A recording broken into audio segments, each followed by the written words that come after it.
It was discovered 25 miles off the coast of Maine by a lobster fisherman. The tip of a rusted rung ladder, patinated and crusted with barnacles, jutting up through the ocean's glassy skin. You haven't heard about it on the news. You wouldn't have.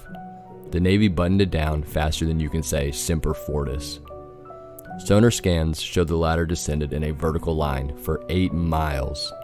That's 6 miles past the ocean floor, disappearing into a newly discovered trench that made Mariana look like the shallow end of the pool. Okay, I'm being a little bit facetious, but it goes without saying that the higher-ups were concerned. Who the hell had built a ladder in the middle of the ocean? Where'd this trench come from? Aliens? Russia? That's where I came in. I was a medic officer in the Navy's oceanography program, working on experimental... Never mind. Not that it doesn't matter, it does. But if I talk about what I did, who I am, and why I'm here, I'd no doubt wake up on a trap door with a noose around my neck and treason charges being read to me by a guy in a starched uniform. I figured there's a damned good chance that it might happen anyway. Still, I'm compelled to document this because people deserve to know what I saw. The things that haunt the back of my eyelids when I close them at night. I'm in a military hospital right now, laid up in my own private suite. I'm trying to heal, but without rest, it's proving impossible. I figure getting this out of my system might help. I hope it will, at least. But what do they say in Shawshank? Hope is a dangerous thing. Anyway, I was never great at beginnings, but I guess I should start with the dive. We called it a submersible, but it was really just a suit. This was no Jules Verne clunky, cumbersome, sink-like-a-rock diving suit. It was lightweight, pressure-resistant, and equipped with all the bells and whistles that lent it its not unfair nickname, Iron Man. That's not to say it was one of those skin-tight jobs you see scuba divers wearing. It looked more like those suits guys defusing bombs in war zones wear. That aside, I was thankful there wasn't going to be a 60-pound oxygen tank misaligning my spine. The Iron Man was equipped with an electrolysis filter which converted ocean water into breathable oxygen. The whole shebang was invisible on enemy radars and could supposedly withstand a descent of this stature. Not that it had been tested. Basically, I'd be crawling down an ominous 8-mile ocean ladder in an experimental suit that had only been tried in Navy swimming pools. My colleagues seized on this predicament, jokingly calling me Laika in the hours leading up to the dive. In case you're not familiar, Laika was the dog Soviets shot up into space in the 50s, the dog who died. So, as I stood on the hem of a small Navy vessel, also experimental, don't even ask, looking at the first few rungs of the ocean ladder, which sat 20 feet off the starboard, I wondered if this was my last taste of fresh air. "I hope your lunch wasn't too risky," my colleague Matilda joked with a smirk. "Blowing gas in that thing, you'll probably suffocate." I smiled, but behind my smile were nerves, raw, tingling nerves. I think she saw because her hand landed on my shoulder. "You'll do fine, Jones." This time, I smiled for real, hoping she was right. A nearby tech asked me if I was ready. I nodded, and the bulky submersible's helmet descended on me like a meteor. It really was Iron Man. The big window visor on the front of the helmet doubled as a screen, with oxygen and depth readings, as well as direct comms to and from my people above the surface. There was a POV camera which fed them my perspective as well, so they could monitor and record my descent, which had started an hour ago. I climbed down, rung after rung, daylight fading as I descended into the murky depths. Fish darted past, a little twist of seaweed rolled by. It was all very pastoral and oddly existential. The ocean, I'm talking the vast, naked depths of it, is huge and never-ending. Look both ways and you see nothing but bluish-green water and swirling walls of sediment, a reminder of how incredibly small and inconsequential you are. It never much bothered me until the climb. Now, I'll never touch ocean water again. You good, Jones? Matilda's voice in my ear. Yeah, hun. I'm hunky freaking dory. My deltoids are screaming. Should have put in those hours at the gym. Where the hell are those taxpayer dollars going if you don't look good on a recruitment poster? I felt a smile creasing my face. The budget we got, they used models for that kind of thing. Wait, you're telling me that strapping young stud saying forged by the sea isn't a real seaman? What the hell did I join up for? I laughed. Sheesh, if I'd known I'd get this much one-on-one with you, I'd have put Iron Man on a long time ago. I'm here too, Bradley's voice. Imagine a drone operator, a gangly, pimply kid raised on Call of Duty. That's Bradley. What do they say about 3 being a crowd? I asked. They say you're closing in on 500 meters, Bradley said. Jesus, already? I looked around. It had gotten darker, the ocean around me fading into a deep, dark blue that bled into a murky cloud. I double-checked my tether. Secure. It was a thick steel cable feeding through a pulley, a thing on rollers about the size of a brick, which ran along the right outer bar of the ladder. The tether was there in case, for some reason, I lost my grip on the narrow, rusted rungs. Because if that happened, well, anyone seen Gravity? I shuddered at the thought of sinking down and down with nothing and no one to save me. How's breathing? Matilda asked. I smiled at the concern in her voice, looking up at the little black eye on the top right of the visor, a camera pointing down at me. They could see my face. I could, in theory, see them too, had they decided to beam some footage onto my visor screen. But this was no time for screwing around, and my visor was filled with numerical readings. On the left side sat a little map detailing the ladder and my position, a red dot on it. I had barely made a dent. Just fine, darling. The reason we weren't using a pod submersible, a single-man coffin connected to the above by a steel cable, was because I was on the lookout for any markings that might be etched into the ladder's metal skin, anything to denote its origin. So far, there had been nothing but barnacles, a crab exoskeleton, and a thick patina of algae. When can I ladder slide? Or can you throw a movie up on my screen? This is getting tedious. I was half joking, but not really. It was boring as hell, one rung after the next. To make the descent faster, I was going to ladder slide, hands cupped around the outside of the rails, feet on the outside for brakes. But I couldn't do that until I hit certain water pressure. Some geeky nonsense about how it would be easier to control the descent. The tether wouldn't be a problem there. The pulley was built to eat through rocks and had been satisfyingly crunching through barnacles the whole way down. Once you hit 1,000 meters, Bradley's voice. You guys picked that number out of a hat?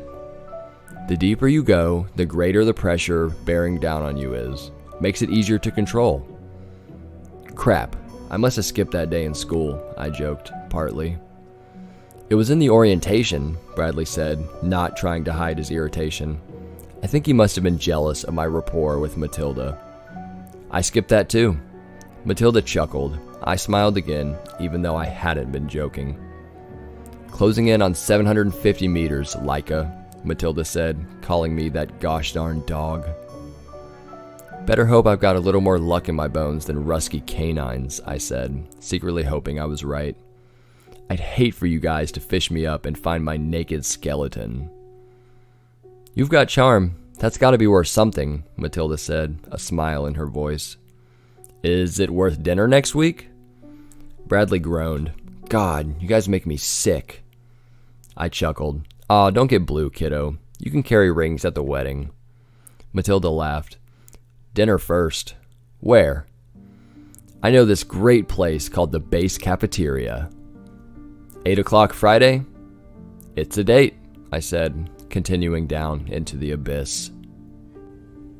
I had worked up a killer sweat by the time I'd reached the midnight zone, which sat just past 1,000 meters.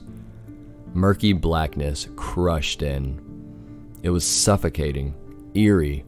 I clicked on my shoulder-mounted floodlights. 2 powerful beams of light blasted forward and wham! An ugly, deep-sea fish with a mouth of fangs went whizzing by my head. I barked a pathetic yelp and jerked back, nearly losing my grip on the ladder. "What's wrong? You okay?" Matilda asked, concerned. "Fine. Satan's spawn just caught me off guard." "Deep sea life?" "The deepest." "Your go for slide," Bradley said. I hesitated, suddenly not sure how I felt about plunging down at speeds unknown into the deep, inky blackness beneath me. "Wish me luck, kids." "Luck," Bradley and Matilda said in chorus. I sucked a deep breath, moved my hands and feet off the rungs and to the outer rails, and then I slid. It wasn't as exciting as I'd thought, but it was considerably faster and less draining than climbing down. My eyes watched the ladder blur by, still on the lookout for any markings. Once or twice I skidded to a stop, thinking I had spotted something, only to discover it was nothing but deep-sea gunk canked to the metal. By the time I did see any markings, I was too far gone for anyone to care. I stopped, not sure what I was looking at. A strange symbol etched directly into the middle of the rung in front of me. It looked like a weird cross between Arabic and Chinese. "Guys, you seeing this?" No reply. "Hello?" No reply. Finally, Matilda's voice. "Jones, the footage is freaking out. You okay?" "I'm fine. Is this getting through?" Silence. No reply. "Jones, you there?" Matilda, growing concerned. I said I'm cool. Bradley, distress in his voice. "Buddy, you getting us?" "Just fine. Can you hear me?" I felt panic squeezing at my lungs. Was the comm system messed up? My screen began to flicker, glitching out. I was growing concerned. "Jones, you're not coming through." I reached up to my visor and gave it a smack, the readings on the screen momentarily realigned, before spazzing out beyond control. Now my colleagues' voices were warbled. Words were lost, full of static. "Jones, can't hear. Are you?" "Guys, I can't hear you," fear in my voice. A low hum built in my ears, and then silence. No voices, nothing. My helmet basked in the glow of the flickering screen. I had lost contact with the world above. I froze, not sure what to do. Split between the symbol on the rung and the disconnect from my safety net. Well, that's not completely true. Remember the tether connecting me to the rung ladder? There was a little button on the pulley box beneath the lucite case. Punch that button and the pulley box would zip me back up to the surface. Okay, screw it. I was going back up. None of this was worth a damn if I didn't have my crew watching my back. I fumbled out an underwater camera stashed in the pouch on my chest, snapped a photo of the symbol, and began the 10-foot climb back up to the pulley box. That's when I saw the mermaid. It flitted out of view, the silhouette of a man-sized fish. I froze. Not sure what I'd seen. It had only been there for an instant, etched in the beam of my floodlights. Then it was gone. Had I really seen anything? My breath was shallow, cold in my helmet. I looked to my right. The water was black and murky. I looked to my left, and at first I didn't realize what I was seeing. A wall of bodies. Hundreds of mermaids surrounded me, their eyes glowing pinpricks in the light, their needle-sharp teeth jagged and yellow. They were awful, deep-sea things, their tails yellow and scaly, their torsos pale and emaciated. Instead of arms, they had straw-thin appendages with hooked tips. When my light hit them, they broke apart, darting off into the darkness in a cacophony of shrill chitters. "Jesus Christ," I whispered, my voice hoarse, my throat like sandpaper. I looked up and saw the pulley box, only 5 rungs away, the button taunting me. The button that would save me. Or maybe I was already past the point of saving. I didn't wait. I climbed. Fast as I could go. 1 rung after the next, 4 rungs, 3, 2. A shrill chittering split the water. I looked to my left as a mermaid shot toward me, its hooked appendages clawing at my suit. I grunted and threw up a defensive arm. A razor shredded through my flesh. Blood pumped out of my ruined arm. I cried out, my suit beeped, screaming warnings in my ear. The fabric instantly sucked together, automatically sealing the breach as the mermaid flew off, and in came another. I threw the button box on the pulley open, about to slam it down when a freight train barreled through my midsection. The horrible, twisted face of the mermaid filled my visor. It had torn me off the ladder. I floated, entangled with this awful creature. Its gills undulated as it chittered in my face, a great ear-shredding sound that cut a bolt of fear through my stomach like an icy dagger. I grunted and jammed my fingers into its gills, hating the way its flesh crackled as I twisted. Now the mermaid was struggling out of my grip. I was winning. Then I wasn't. Something pounded into the ladder, jarring the pulley box, and something else hammered into my back. It was like being caught in a trash compactor, a dozen of these things crushing in on me. I screamed, flailed, fought for my life. Then suddenly, the mermaids dispersed, tails flickering as they flew off into the depths. I was alone, completely alone, floating through the water. 15 feet from the ladder. I assessed the damage. My suit was mostly okay, except for my arm. Blood pumped through the fabric, funneling out and into the ocean. Each section of Iron Man was isolated, so if one part got damaged, it wouldn't compromise the integrity of the whole outfit. So water wasn't flooding my helmet. Yet. It very well could be soon. There was a crack in my visor. I quickly reeled myself in, closing in on the ladder and the pulley box, which was my last and final hope. Then I saw it. My heart sank. My stomach dropped. The pulley was nearly hanging off the ladder's rail. It was close to breaking off. If that happened, I'd simply drift, fall, die in this oppressive darkness. I moved slowly, surely, reeling myself in on the cable which rattled the box with each pull. I was lassoing the excess cable around my elbow as I went.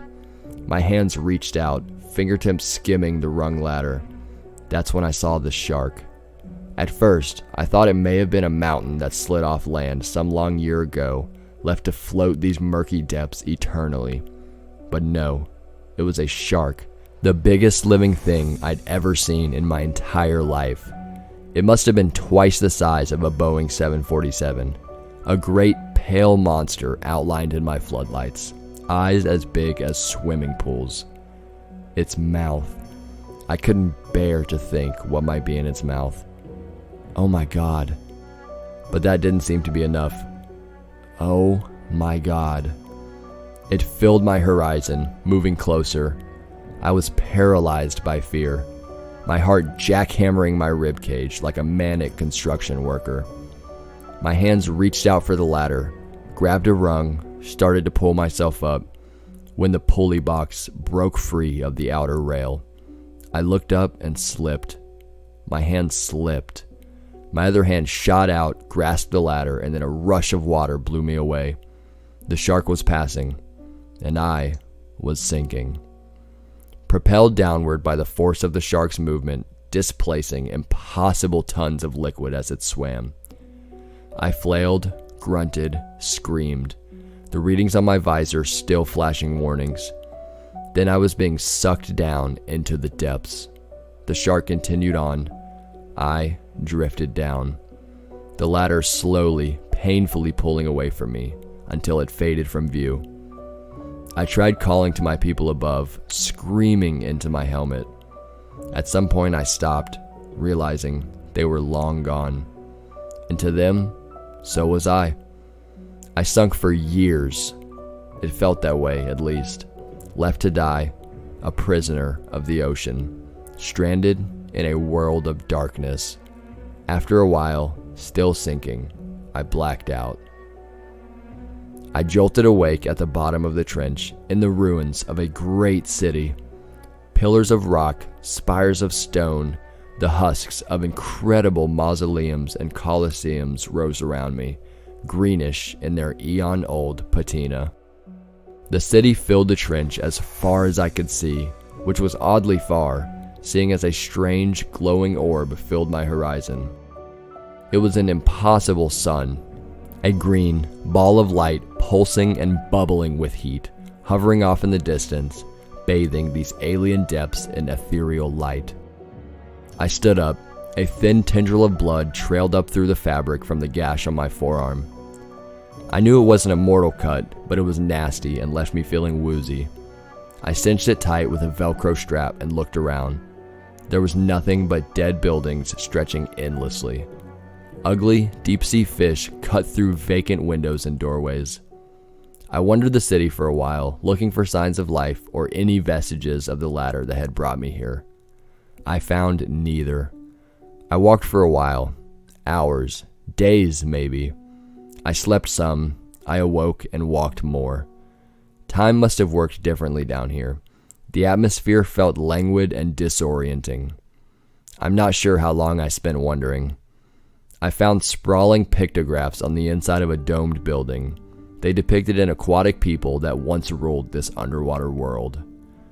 I saw 100-foot effigies of a multi-headed, dragon-like beast with a multitude of clawed legs and a variety of gills spread out across its form. Among them were other smaller statues of the beast rolled into a ball. Sometime during my interminable sentence spent in that sunken kingdom, I realized the ball statues were depicting the beast's likeness as an infant, curled up in an egg. That gave new meaning to the glowing green orb on the horizon. Sometimes, after staring at the green sun for hours, I thought I could decipher the outline of the fetal beast wrapped in on itself, pulsing with life, waiting to be born. Eventually, my mind slipped away from me. I heard voices, Matilda's, Bradley's, a barking dog I thought might have been Laika. Sometimes I spoke to them, other times I didn't. Just grateful for the company. And then, after a long while, I died. I was brought back to life on a lobster boat. Two grizzled Mainers with accents like molasses found me floating listlessly and pulled me aboard. They scraped off my suit and resuscitated me on the fish gut-strewn deck of their little lobster tug. They thought I was dead. My skin was cold, pale as a fish belly. Then I blinked to life. I took a rattling breath of fresh air, savoring the salty taste on my tongue. I looked up at the real world, at the two men around me. All I could do was cry. I was brought to a hospital, then airlifted to the one I'm in now. Matilda came to visit me immediately. She asked me what had happened. I told her. I could see in her eyes that she didn't believe me. I wouldn't believe me. I was gaunt, my hair long, my beard scraggly. I looked like I had survived a lifetime on a desert island, except for the fact that I was ghostly pale and not sunburned to a crackling brown. But it was good seeing her, until she looked me in the eyes and told me I had been missing for 8 months.